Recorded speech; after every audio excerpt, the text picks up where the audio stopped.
bowmaker, bowyer. That's my sign. From Troy. And I make bow and arrows. Also tan hides. I've got Indian brain tan here.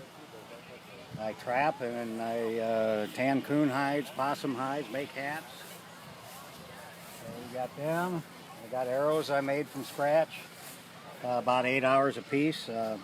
Actually used 4 of these arrows to harvest deer. I've got some deer that I killed here with stone points. Homemade bow, homemade arrow. Also do flint knapping, so I got some points I made, knife blades and such. Do Indian bead work, so made these. Got 83 hours of work in on that piece there. So I like doing different skills like that, and of course all these bows out here, I made them too. How do you make an arrow? An arrow? An arrow. Well, you can go and get a sapling tree that's growing, or you can get a branch, tree branch. The best way, if you want it to stay straight, is you start off with a piece of wood like this, and you start fitting it through a hole that's been drilled through a lot of times they had a deer shoulder bone or something as a sizer. Make sure it would fit through that hole all the way through. And then you start scraping off and go to a hole that's smaller until you get it down to the shape of a dowel rod. Okay, so this is from a sapling tree. I actually had to scrape the bark off of that. That's hickory. And problem is with a sapling tree, they always remember the way they grew, and they'll go crooked. They'll go back to being the way they grew. So if you make them out of a piece of a log or something and cut them straight as you're going, then it'll stay straight. So that's actually the best way to make them if you want a straight arrow. So you get, depending on the circumference of the log, tells you how many arrows you can get out of it? Pretty much, yeah. I start off with like 1/2 inch square stock and round the corners off, and then you get something like this. But made all these arrows except for this one. This is a commercial one from the store. And then how do you put them together after you get your... Well, you got to make the point, and then you make a little V notch on the end, and you slide the point up in there, and you haft it with real sinew, which is this stuff here from the deer legs. And you wet that and wrap that around the point, and it actually shrinks up as it dries. So. And are the fletchings attached the same way, the feathers? Yeah. Fletchings are on there with the sinew. And you can make strings out of that. So there's a lot of stuff you can do with sinew that most people throw away on their deer. They don't even keep it. But do you sell these, or do you? Well, I got a few for sale, but they start at 150 up to 350. So they're not cheap. Yeah. Do you do anything do you teach anybody or anything like that? I used to. I don't do it anymore. Yeah. Yeah. Okay, I was just curious. There are some primitive gatherings, though. You can Google that, and they do have bow making classes. They're usually a couple days, so it's something they have around the country. But I started reading the traditional Bowyer's Bibles. There's a 4-volume set. Yeah. Just get volume 1 and read that, and you're well on your way. It'll tell you how to do everything. Okay. Yeah, from cutting a tree down to aging the wood, everything. So, fantastic. Yeah. Well, thank you so much. All right, you're welcome. Beautiful work. All right, thank you. Thank you for coming to Cahokia Archaeology. It's been I know a what long you day, mean. Archaeology Day. Thank you so much. We appreciate you.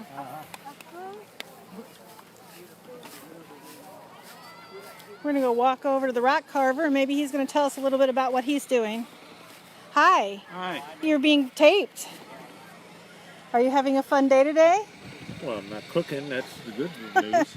Can you tell Cahokia Archaeological Society a little bit about what you're doing? This is kind of like primitive scrimshaw. They call it rock carving, but basically scrimshaw. And I'm using jerk tool to cut a design into the stone here. It's awesome. Are these some of the things that you've made? That's some of them I finished. Once a year they come off the living room wall into the case. And where do you get your stone from? Wherever I can find it. Is it a special kind of stone? No, it's whatever can work. Most of the sandstone came from an old foundation on my place. And there's a piece of slate in there and shale that came out of a creek on my place, which is glacial till. And the red piece of sandstone over in that corner there is from the Lake of the Ozarks. What do these patterns mean? Are they Native American? They're Mississippian, most of them. The one's a Piasaw. That's from an illustration done in 1680. This one here? Yeah, so that's basically what the Piasaw looked like. Far different from what we see up there today. Well, thank you for coming today. We really appreciate it. All right, thanks. Yeah. I'm with CAS. Can I come over and tape you? Can you tell us about what you're doing here? Tell us your name. My name is Mike Hickman. I'm a brain tanner, pretty much. So what does that I don't mean? use brains. You don't use brains. So that means you tan leather. No, No. no. Brain tanning is a misnomer. It's yes, people use brains, but the process is actually emulsified oil tanning. I use lecithin, soy lecithin, and oil, sugar oil. It's really the mixture is the same as in brains. Lecithin is the emulsifying agent in brains that creates a bond between the oil and the water molecules, so that it just dissolves easier and soaks into the hide. But it does the same thing. Yeah. I've seen brain tanning done. It's a much neater process what you do then, and it doesn't smell as bad. It was actually the exact same process. It's just a different material I used to get the solution. So is this a hide that you're in the process of tanning? Yeah, unfortunately it didn't dry quite right. It's very loose, so it's more of a display kind of rookie demo kind of thing. And so are you making like a suede cloth? Is that what you end up with? This is real buckskin. This is buckskin. Yeah, it's just like brain tan. It's just like I said, everything else is the same process. I just use The same, just different materials, Yeah, different different chemicals. I Yeah. guess it's called. Yeah. And so do you scrape the fur off first? Yes. And then what about the meat that's stuck to the hide? Does that get scraped off too? Yes. Is this one what looks like after it's This tanned? is no. This is already been run through the solution once. Okay. This one is finished out. So it's much softer Yes. and flexible. Yes. Awesome. Well, we really appreciate you coming out today. Thank you for having Thank me. you so much. You're welcome.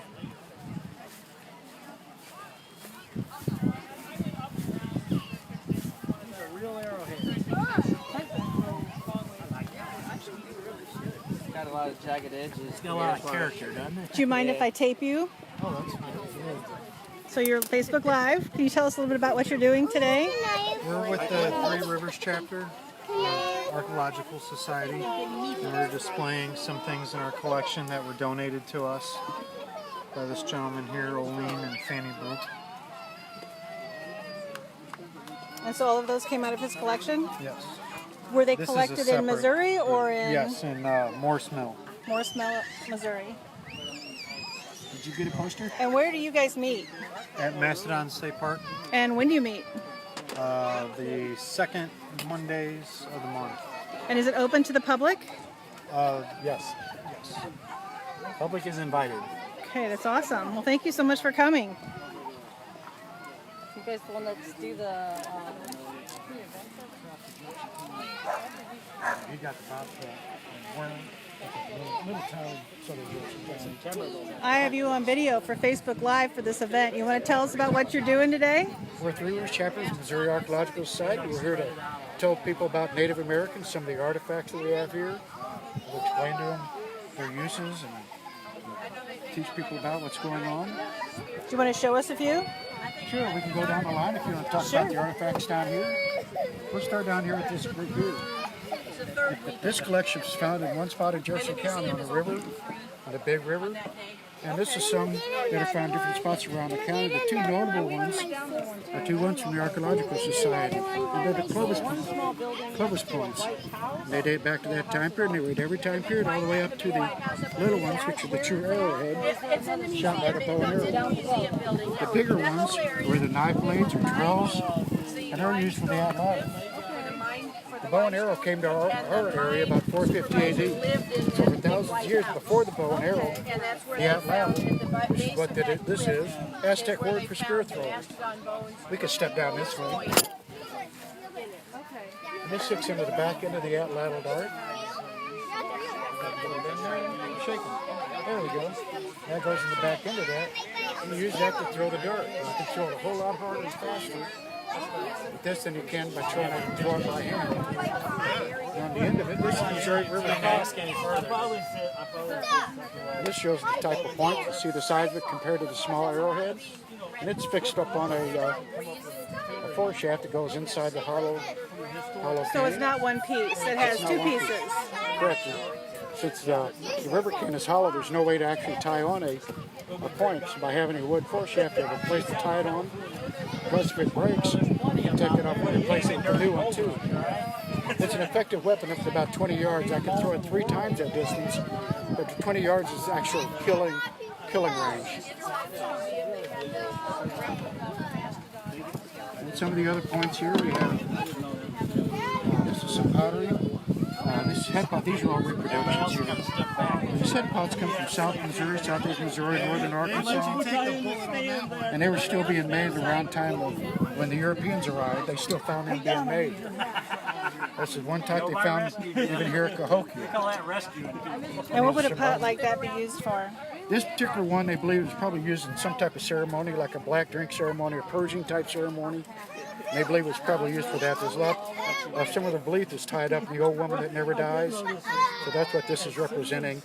And they would make a black drink, which would make them sick, and they would purge themselves. And that's kind of a way of cleansing. So they believe it's probably used in that type of ceremony. This is more of an older style of pottery production again. The water. They'd even break up some pottery and call it grog and mix in with it.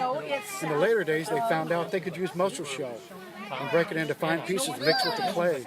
And by doing that, they were able to make the pottery vessels' walls a whole lot thinner and stronger. So by just looking at a piece of pottery, the side of it and what the temper is, what's mixed with the clay, we're able to put an approximate date on how old that piece of pottery is. Some of the other artifacts we have here, we have a couple axes. This is the older style axe with the groove all the way around it. And they first attach it, they tie it on. There's a lot of work to do that. But later on, they figured out, well, if you get rid of one of the grooves and you attach it on the side, a little less work to make less groove, it'll attach a little bit better. Later on, they figured out what they call a self-bestowing axe. They figured out, well, instead of making the grooves and tying it on, we'll just make a tapered bit with a tapered hole, and you can insert it in that way, just like what they're doing over there, and it stays set like that. This is a grinding stone, grinding grain, with different nuts that you might find. This is mookite. This comes from down in Australia, what the Aborigines made their tools out of. It's the same silicon-based chert like what we have up in our area.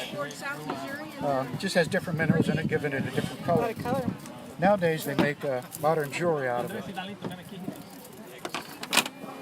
And I have a piece of obsidian, which doesn't come naturally to this area. They have found a few artifacts here that's been brought in from out west.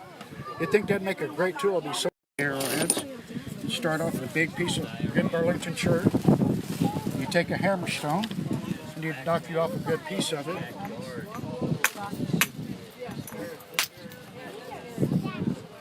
And you can take that piece, and you go back with the deer antler. This is a moose antler, that's why it's a little bit bigger. I'm not going to shape the whole thing, but you could use it to strike and get your shape out of it. And then eventually get your shed going. And then you come back with the deer tine and press on the edge, and you can sharpen and shape it. And it also creates your notches. It takes a lot of work doing that. That's the general idea of how it's done. The other things here, this is one of my pastime hobbies. It's called a smoking hawk. It's an axe, but it's also a pipe. And there's 10,301 glass beads on it. That's amazing. It's beautiful. And this one is question I have, and I ask the kids and to try to teach them the difference of, this is Triceratops, part of the Triceratops vertebrae. So I like asking everybody, what's the difference between a paleontologist and an archaeologist? My dad wouldn't let him touch. A paleontologist studies dinosaurs, and an archaeologist studies people and their history. They always try to make sure that there's always some confusion, isn't there? there it is. And then this is your atlatl This collection? is the different atlatls, yes. My favorite one. That's my favorite. But these are all different styles of them. This one's your favorite? This one here's my favorite. That's one I use. Awesome. Well, thank you so much for coming. We really appreciate you being here. Well, thank you. All right. You have a great day. You too.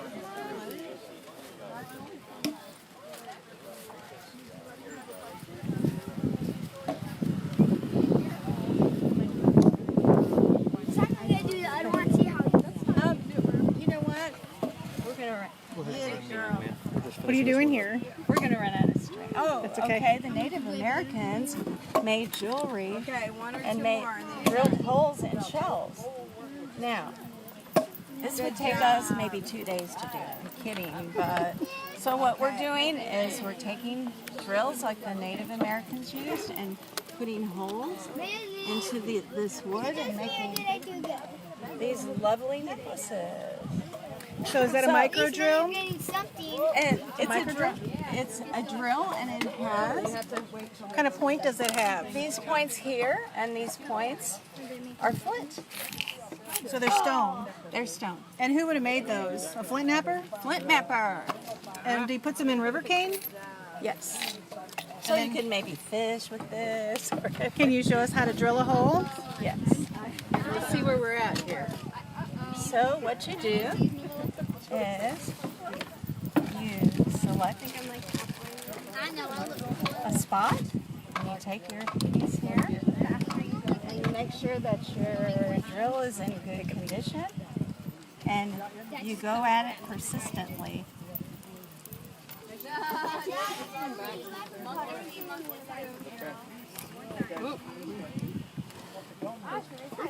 Okay, you're gonna get it.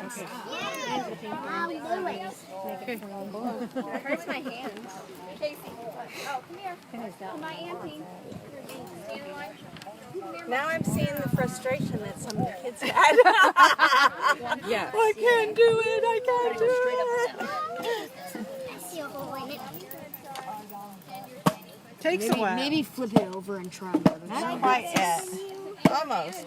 I will not give up. Hey, hold on. You have to be patient. Hold on. Auntie, do somewhere else. Okay, hold on. Let's see. Hold on. I want to try something, bud. I think our flint is getting a little. Good job, Mommy. And so you just repeat the process until you go all the way Yes, through. and then when you get a little bit of a point through, you can flip it over and continue on. Great. Well, thank you. We appreciate you being here. Okay, come back. If we don't have string, it's okay.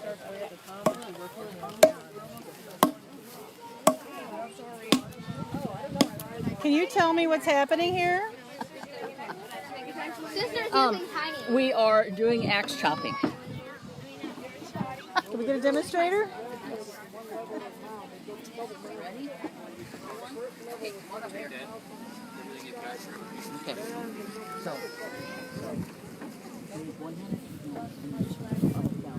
Okay. So these are stone axes? They are. Whoop. Technical error. Hold on 1 second.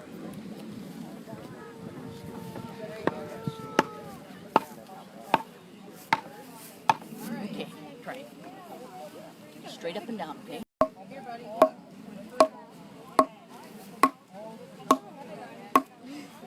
Alright. Good job.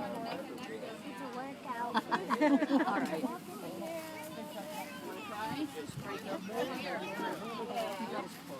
Spiro, Oklahoma, Etowah, Georgia, Temple, Michigan, or Wisconsin. When they get that stuff, then that is their sign of power coming from Cahokia. So, but it's made here. When it gets to Spiro, it's called the Braden style. The Braden style then is starts here 100 years before it gets to these other sites. All right. Then when it gets to the other sites, they come up with their own brand. So at Spiro, they came up with Spiro engraved, and it's not nearly as fine as the Braden style. So if you get over to St. Louis, look at the art museum. Those copper plates that are in there with the eagles, those are all Braden style. Okay. Yeah. And then later on they come up with these cheaper knockoff.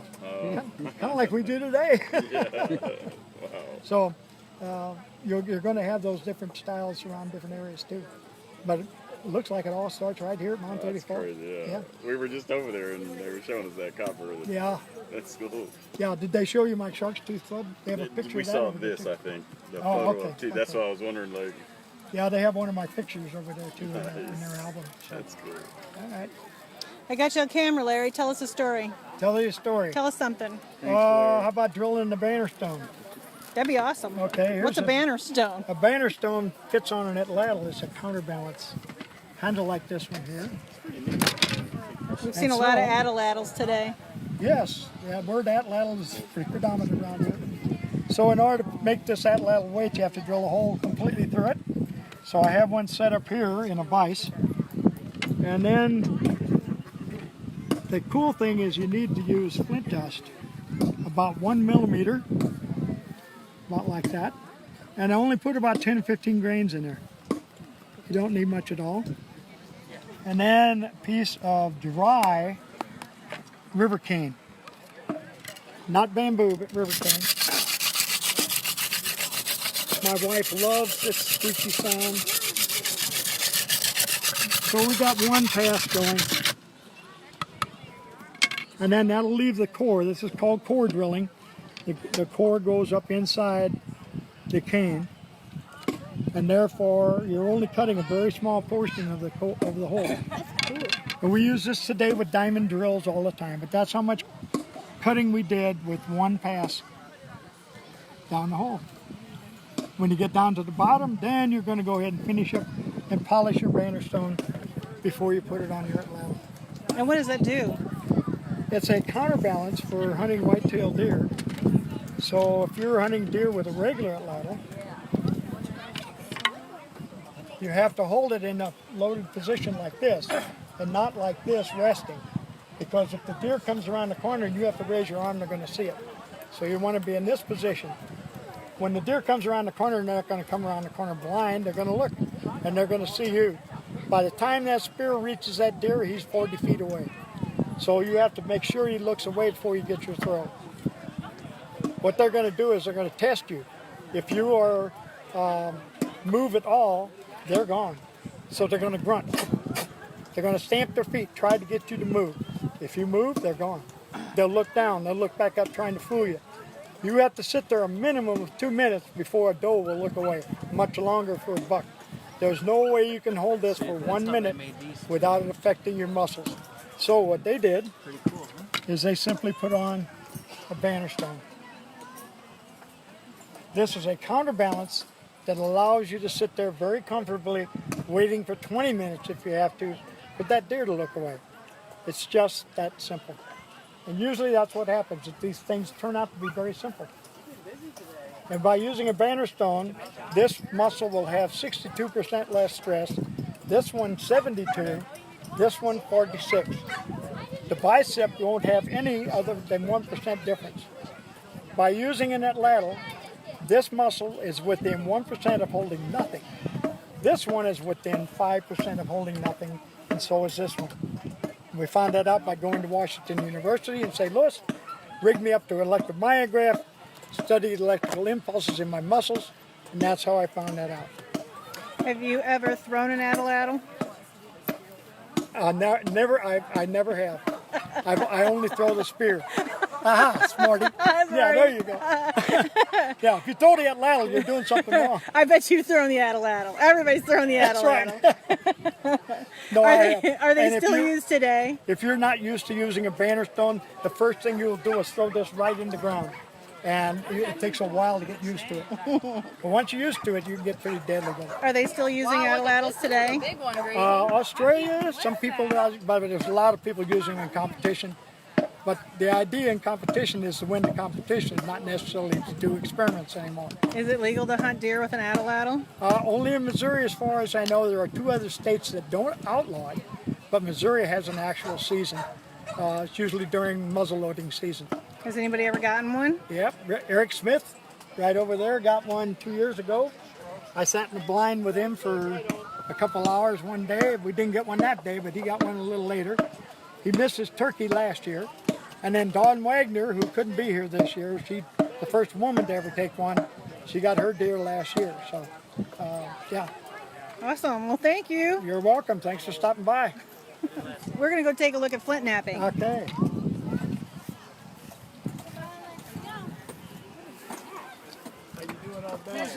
None. Frank, what's going on here? Tell us. This is called flint napping, where they use a special tool and they attempt to make a point with chirp. So we're letting all the kids just play with sharp rocks? Yes, but they're wearing protective glasses. We have Band-Aids. And we have expert testimony of expert help of Fred and Stephen over here. So it takes a lot of people And to Frank put this Klosterman. event on, doesn't Right, it? right. And we ask for people to make voluntary donations. Well, that's amazing. Possible. This Yep. is our treasure. How many kids do you think come through here on Archaeology Day? Hundreds, isn't it? Hundreds. Hundreds. We've been busy since it started. Yeah, that's amazing. Non-stop. I don't even know how many stations. 1, 2, 3, 4, 5, 10. I'd say at least 20 stations. So it really gives them hands-on experience with what some of the Native Americans did in church. In church. Making arrowheads, and some of the kids do pretty good. Yep. They actually make things that actually look like arrows. And we give them a little plastic bag to take it home for them to save. It's a souvenir, free of charge. Awesome. Well, thank you so much for volunteering, Frank. Thank you. Thanks for being our treasure. Oh, maybe you should take this with you. We'll look at it later.